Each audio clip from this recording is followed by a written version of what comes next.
Who will control the Senate? The answer could be in an email. We're getting Senate serious, people. And it's all about you. The candidates need you, even if your home state doesn't have a real nail-biter. Chuck Schumer is going to be re-elected in New York. You heard it here first. No matter where you've been over the summer, I bet you spent some of your time plowing through emails from Senate hopefuls asking you for money. It can get a tad dispiriting. You wake up and take a look at your inbox. When you see there are over 50 new messages waiting, you have to assume that a few are actually from people you know. Nah. The one titled "Dinner Plans" isn't about date night. Catherine Cortez Masto, the senator from Nevada, wants you to know that she and her husband just finished eating, and that while he's doing the dishes, she's got time to share a quick fundraising request. Let's at least rejoice that no male Democratic senator will dare write you saying he's reaching out while his wife cleans up the kitchen.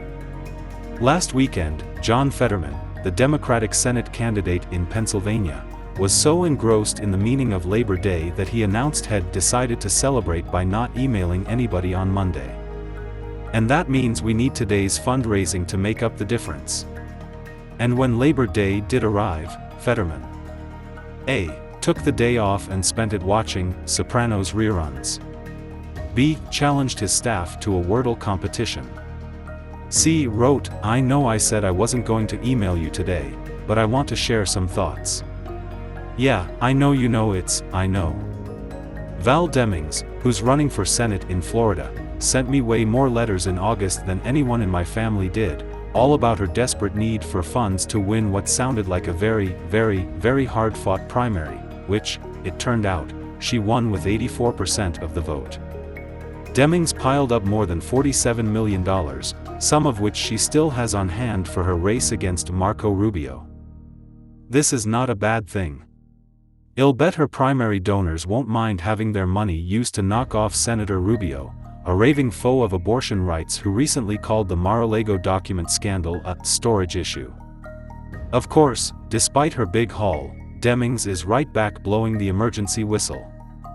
"I'm sorry to crowd your inbox, friend," she wrote on Wednesday, warning that her campaign was still short of our upcoming midnight fundraising goal. Cynics might presume that no candidate has ever, in history, actually reached a fundraising goal. Really, do you ever remember getting a note saying, "Thanks, guys. We've got all the money we need now. Give to your pet shelter"?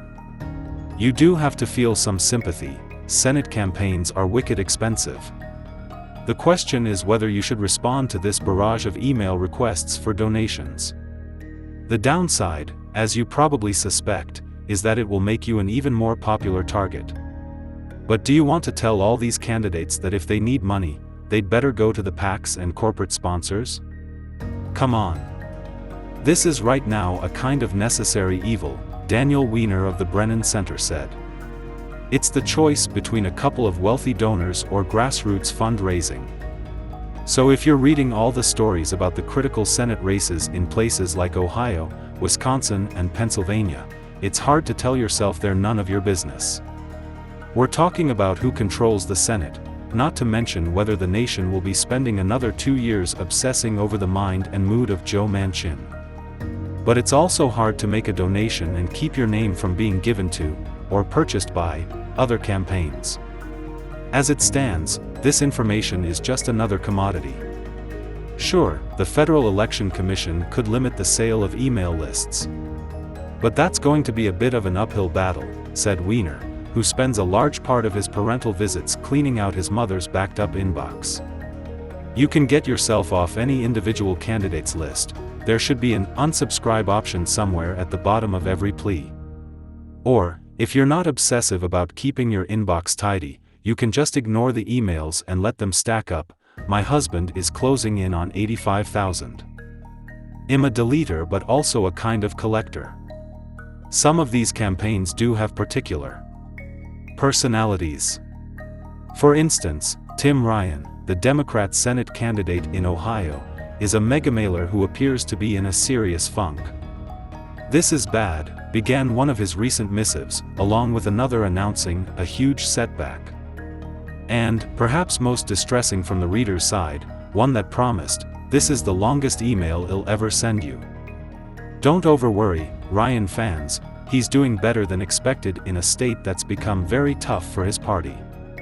And remember, this is the season when candidates try to sound as desperate as possible. Anyhow, it's a good week for getting involved. We're coming to the big finale. Look around and see who you'd like to help. Doesn't have to be the Senate. Although, unless you have a deep personal connection, it's probably okay to ignore all those requests from candidates for lieutenant governor.